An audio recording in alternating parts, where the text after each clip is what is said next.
Right, next assignment this week, slider block. Got the base plate, T-clip, channel plate done. Slider block's next. Let's open this up.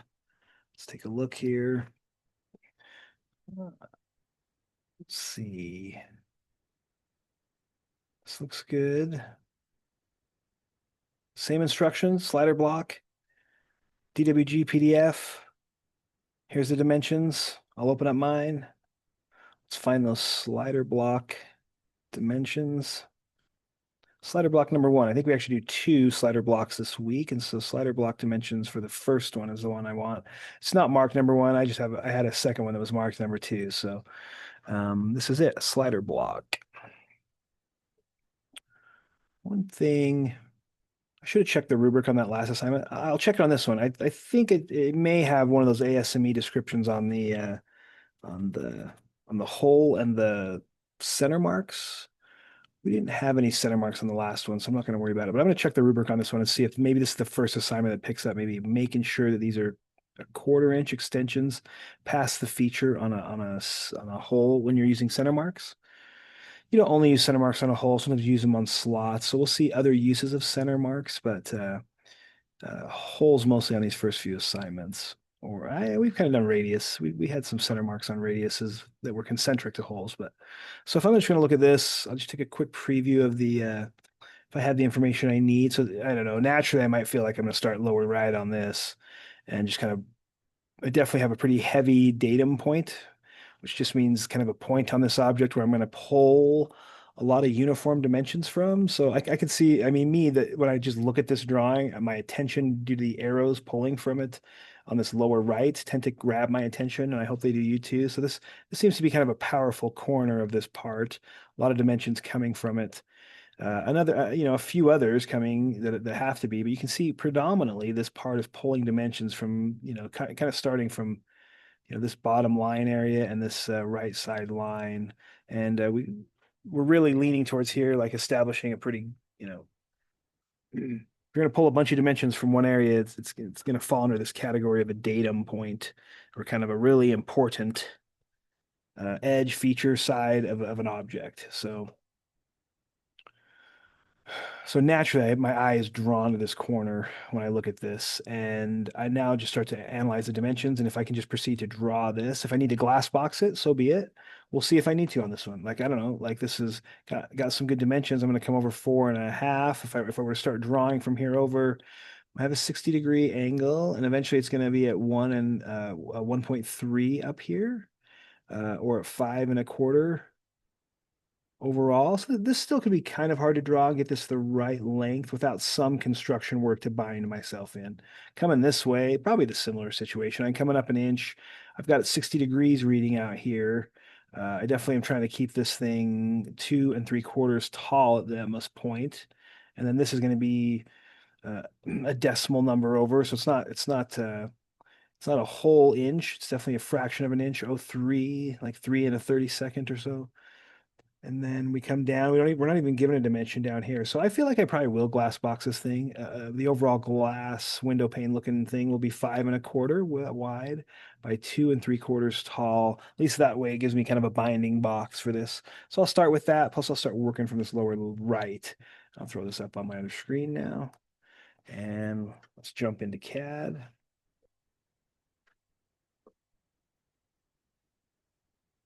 Hopefully I'll turn my mic up now. You may have missed some stuff with my mic being a little bit low. I'm gonna change my volume. So I'm gonna open up my template, open files. I do want to open a template. It's just I don't want my template. That one for me. Open it up. Do a quick save as. Hope you're getting a feel for the routineness of this process.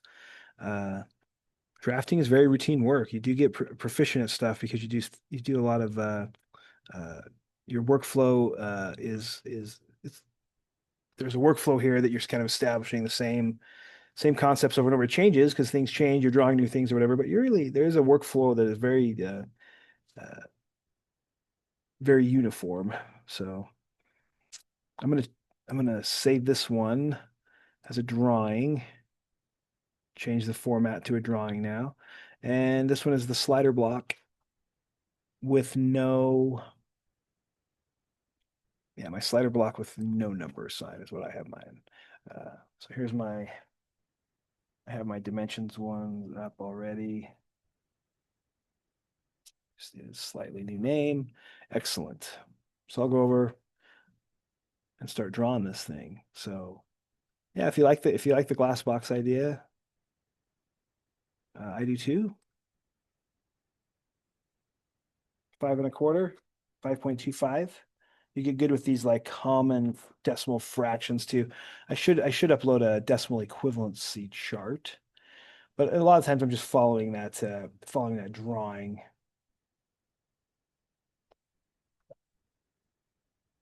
I'm gonna tab this over 2.75, 2.75. That's 2 3/4 tall.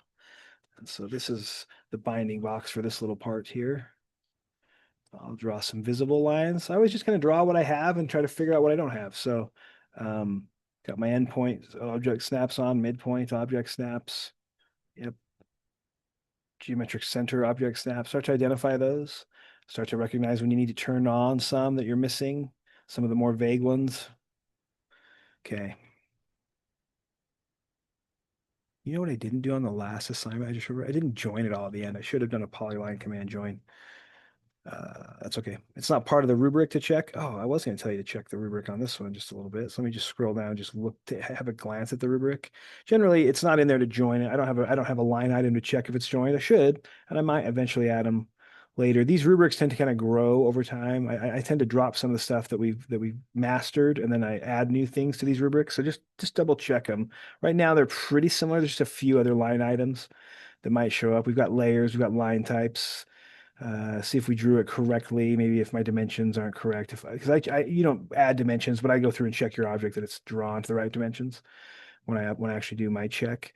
Make sure you got a DWG file uploaded. Line weights look good on the PDF. PDF's uploaded. Borders and text are correctly. Okay, we're really hitting home that area 1.125-inch text is the standard ASME text requirement, and that the object's drawn at 1 to 1.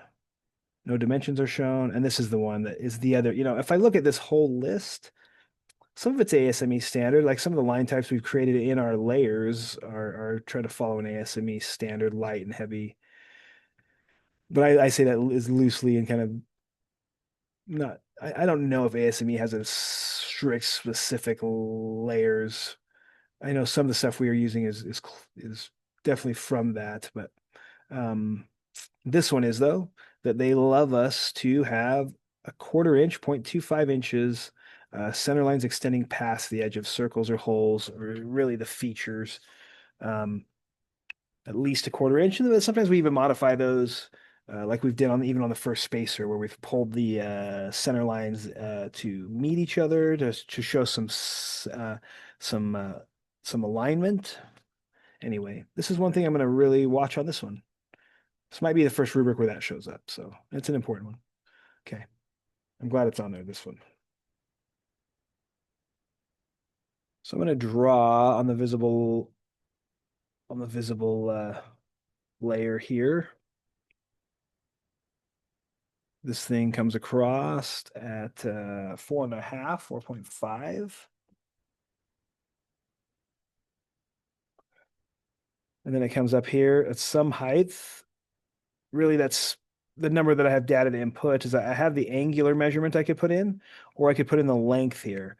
And so this particular drawing does tell me it's 60 degrees over. So that is like when I have a line and I'm not in ortho mode, I have F8 off so I can move this. But I can tab over to the actual degree, tab, and enter the degree of 60, in this case, 60, and then tab back. And oh, I need to actually that's 60 degrees according from this being 0, 30, 60, 90. So it's going to take, you have to look at your degrees on which side of the degree is this thing going to take. And in this case, it kind of like fooled me and it went 60 that way. So let me tab back over to 60 and change that to if it's actually 60 degrees over 60 degrees from here up, That means there would be 60 and then 30 to be 90. And so from here, I feel like it's 90 plus 30 or 120. So that's just kind of looking at the, and I'll tab over to the next one. That's going to be the correct way. So if I input 60 there, it's just because uh, CAD wants to like, set a 0 point, 0 degrees is horizontal line, and then it's going to work kind of counterclockwise to keep adding degrees up to 360 degrees to make a circle.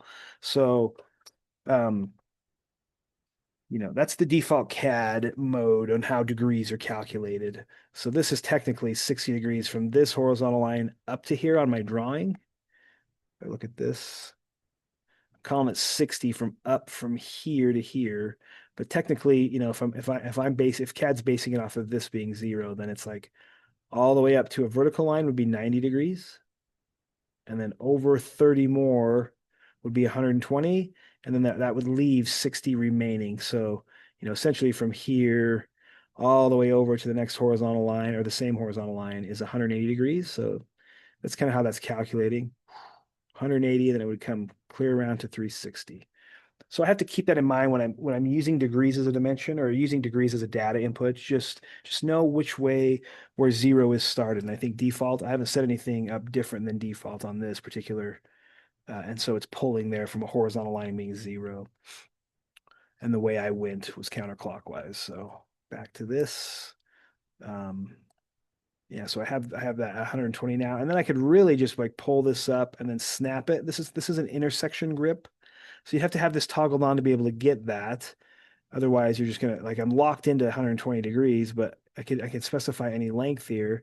The snap and there's a midpoint coming up. It's not aligned with 120 degrees though. This is where I probably want to snap is this intersection point. So let me look at my object snaps to make sure you may or may not have that one. It's this one as an object snap. If I didn't have it on, let me turn it off and let me go in here. Then I would be coming across here and I just wouldn't have a snap that could even grab that line. Like it's going to end here where it intersects from 120 degrees over to there, but I don't have a snap. So I really wouldn't be able to like, I'd have to really zoom in here to try to get it. And then I might have to push and pull. If I don't have a snap to snap to that's really good, it's better that I would like pull past and, like it'd be better that I did something like this. Don't maybe not. I could go short of it, but in the way I would think of this is I'd pull this past, stay on the 120-degree plane, zoom out a little bit. I mean, you can see that's just like hard to even see unless I zoom way in how much I pulled past. And then I would trim this. And now I have this point as an endpoint as a grip now in case I was in another command. You notice your grips don't show up unless you're in a command because it's like you're not doing anything with this. When I hover over these, even though they have grips, I'm not in a command. Nothing is showing up because I'm not in a command. It's just that once you're command driven, you get these options to hook things up accurately. I probably wouldn't do that way. I would probably, I don't know, maybe I'll undo this.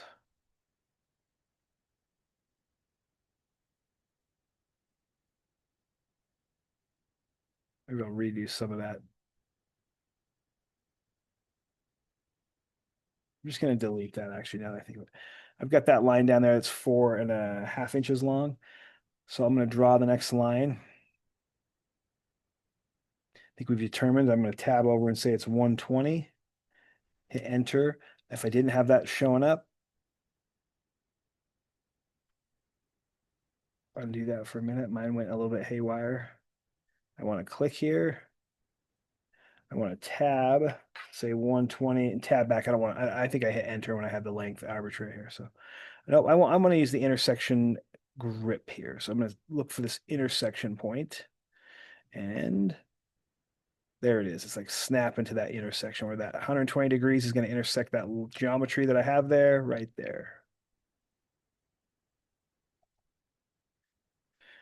I'm going to proceed with caution from there. I feel like I'm going to come draw back the other direction.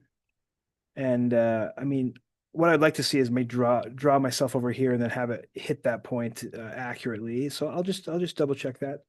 I do have on the drawing that it's 87 degrees over to the next, so I could technically. It's just a matter of you have to keep track of your angle. If I'm gonna pick this as a point for another line and come over here, then I gotta try to I got to try to calculate to enter like 87 degrees from this line that I drew over to here. That's gonna calculate kind of weird, and so maybe I'm gonna work the other direction. So let me go back with my line command and work from here back this way a little bit. It's 1 inch up, 1 inch. So that's me drawing a line, right? Like I did click that and then it drew a line out. I'm not just cursoring up.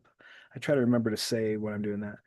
And then this is going to be 60 degrees over from here. If I look at my drawing, it's like this side. It wants me to come over 60 degrees from there. So really what it's going to calculate is from here is 90 plus 60. What is that? 150 degrees? I think so. So tab 150 tab. It's like that direction. There's my intersection grip showing up right there.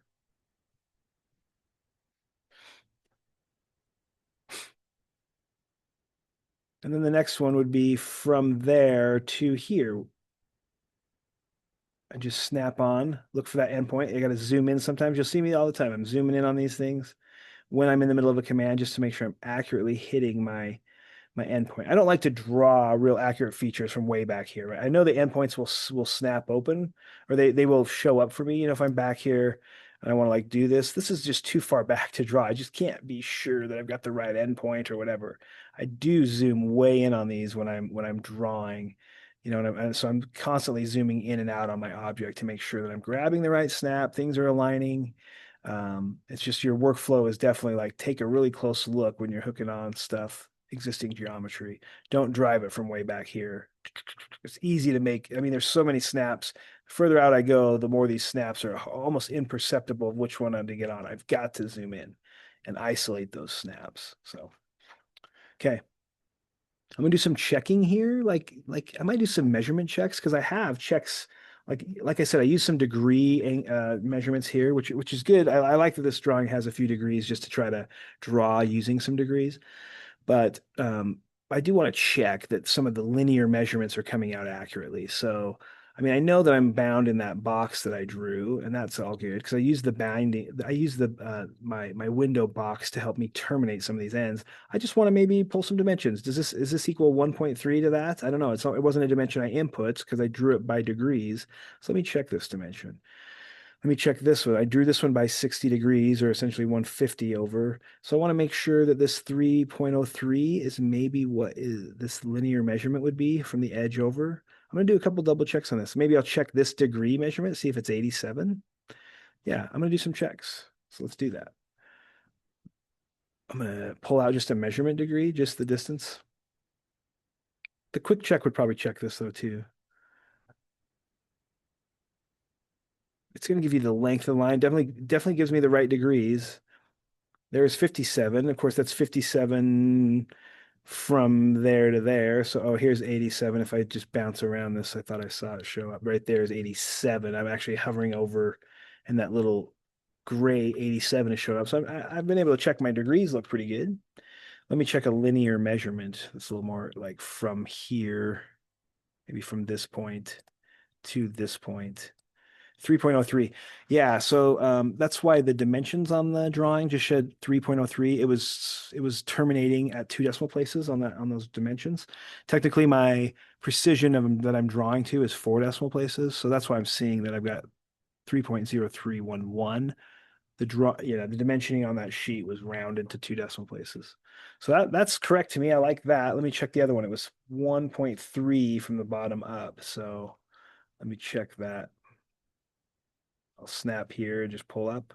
1.299. Yeah, it's probably like we have a little bit of human error here, right? Like whoever drew the dimension sheet that we have, they called that 1.3. Yeah, mine might if in the dimension world, it probably would round up to 1.3 because it's going to take these drawing precision at four decimal places and it's going to round up on my on my drawing when I snap dimensions to two decimal places. So that nine's going to round to zero. That zero is going to round that up to three. It's going to be 1.3. So I'm happy that I match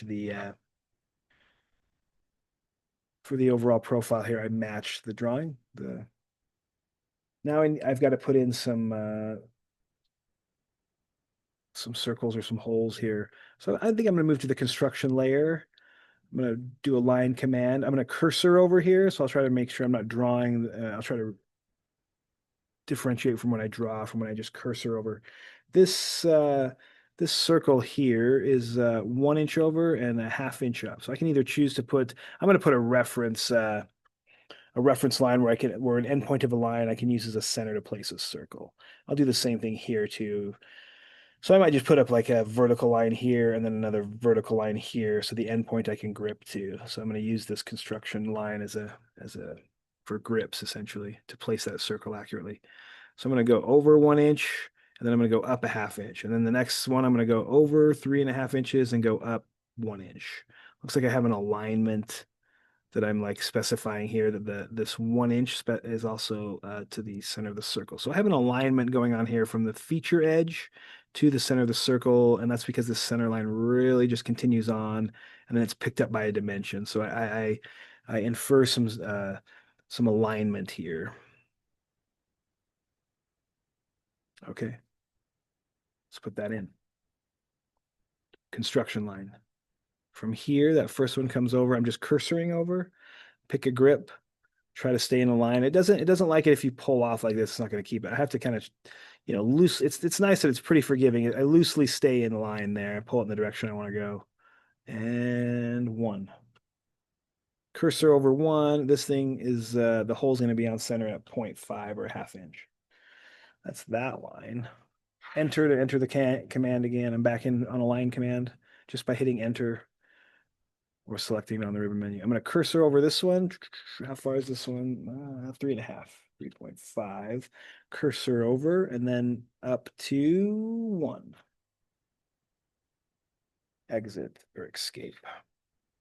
There's the centers of my two circles. Different sizes. Yeah, one of them's a half inch. This one's a half-inch diameter. And this one is a 1 inch diameter. So let's do a circle by diameter, circle by radius. Either one you want to use. Maybe diameter is easy when they're called out. Circle by diameter at a half inch, 0.5. Wrong layer. Okay, I'm on the construction layer. Let's just do them both and I'll push them over. If I hit enter right now, it'll go into the last command I used. Specify center point of circle. It's also the same. It's a dimension driven circle, I think. No. This is a radius. So it's funny when I went back into circle, even though I used diameter last circle, it wants to have me do a radius circle. So this is kind of interesting. If you were just going to town, and I just had to realize I looked at my command line, specify center, a radius of circle or diameter. Yeah, I'll go ahead and put D for diameter. And I just think the default circle mode is center radius, but this is 1 inch diameter, so it's double the size of that one. I can push these to the other layer, just like choose them, properties panels up, push them to visible object. I can also use that match properties. I showed this in one of those match properties, allows me to select this and then select the destination object. And then I hit enter. This is a right click enter command that I use, or if I could have just hit enter. That's a quick way to push them over too. So match properties. And then we need some center lines here. So I'll use the center mark. I'll move over to center layer if I'm thinking ahead. Come over to the annotate tab where those live, right in the middle, center mark. Let's do that. I choose that one and this one. I'm going to extend these 0.25, 0.25. Since it's in the rubric, I need to extend those so that I get, mark that my center marks go past the feature a 1/4 inch. I'm going to this one. I'm going to use the match properties. That is a property that I can apply to this other one here. So I'm going to select my source object as that one, and I'm going to apply it to this one. And that keeps me from having to type in 0.25 all the time. So you'll see me a lot when I have multiple holes and I have multiple stuff like that going on. I'm just going to try to do one and then match its properties around. So here's one thing that I might look at. Since I'm not dimensioning these, this would be sufficient for me to end. Like the reason why that center line had been pulled clear over to show alignment here and then beyond is because I'm pulling it to a dimension. And where we're not dimensioning these, it would be fine just to leave your center lines like this. And this is one thing I do watch with my center lines though. This just so happens that this circle was a half inch up, and then this center mark goes in and it extends a half inch past that. So it's a 1 inch diameter. No, it's a half inch diameter.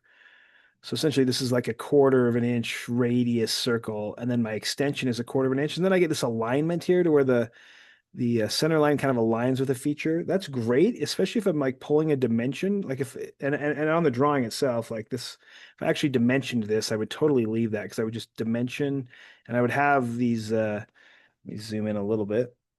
I would have the extension lines on the dimension actually line up with the center line. One thing I could critique this is that I don't see the center line breakup like the line type scale. It breaks up here where I see the dashed lines break up, but this smaller circle, the the line type doesn't like break up for me. So I need to change the scale of that line type. It's just that the reason why is because even though we're using center two, which is it's meant to be a finer center line type anyway, but on these small of objects, these are quite small parts that I'm drawing.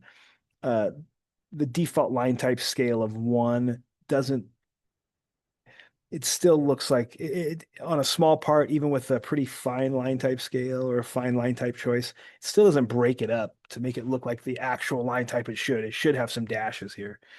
So what I'm going to do is, though, is go back and talk about what I was talking about, is that when I have dimensions, I extend my center line over to my extension line on my dimension to show that alignment. That's going to be something that is an ASME standard. Pull the center line out to the dimension line or the dimensions extension line and line those up. But in here, I don't have it. And so sometimes if I have this kind of like lineup that happens and I'm not using it strategically, I you will see me adjust this. And I'll probably adjust this either way. Like it wouldn't matter to me either way. I just kind of break up the alignment if it's something I don't want to necessarily show that it's aligned and I don't have a dimension coming to it. So it would be like I could either tuck it in like this, and this is just me doing a real like a hot grip. They call this a hot grip. Anytime you have a grip, you go into a hot grip, it turns red. I like that. And then I would pull this up. Let me turn off my construction layer. The reason why I do this is because visually you can't tell that it's not a quarter-inch extension, but I do get that like breakup to where I'm not like interfering with a visible object line. Like visible object lines are, the most superior line types we have on drawings. And so if I get some like interaction like this, even though it's very minor, I'm kind of watching for it. I could also do this. I could actually pull this way too. It would actually be okay to pull it a little bit beyond and just break up that interference that we have. I don't love that like alignment. I like to show either or. Doesn't matter to me which way you go. Maybe my preference is this way on this in this particular case. Until I snap a dimension, then that would totally change. So you learn some rules and you learn when to break the rules. All right. Let's look at this on a drawing. This is essentially done. Let's look at it on the sheet. Let's zoom in on it. Let me resize this. I probably should go to my template and just resize this. Then I don't have to do it every time I open up my assignment, right? If I don't want to keep doing that, I can just go into my template, make that adjustment, and then it'll be, that one more step. Sorry, I'm going to change the name of this right now. I'm thinking about it.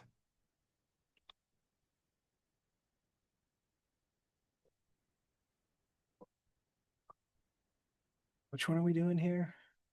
It's called the slider block. No, it is called the slider block, isn't it? Yeah, slider block from today.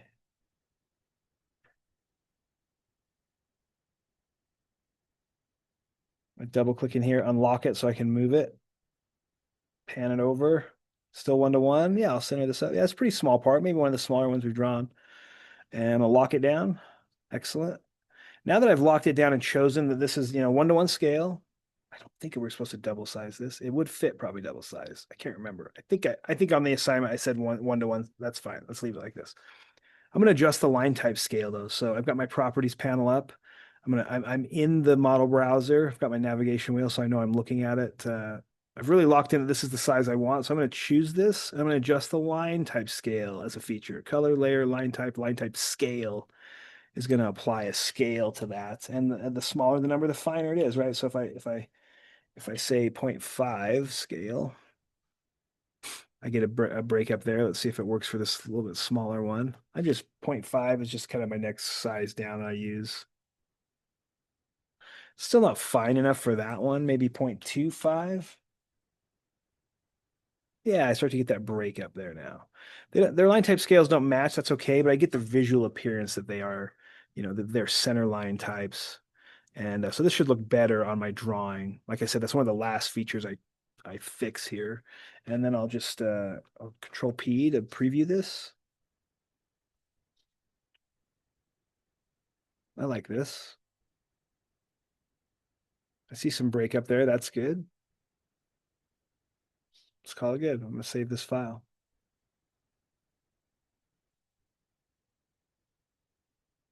Slider block in class matches my drawing. Yep. Save. There it is.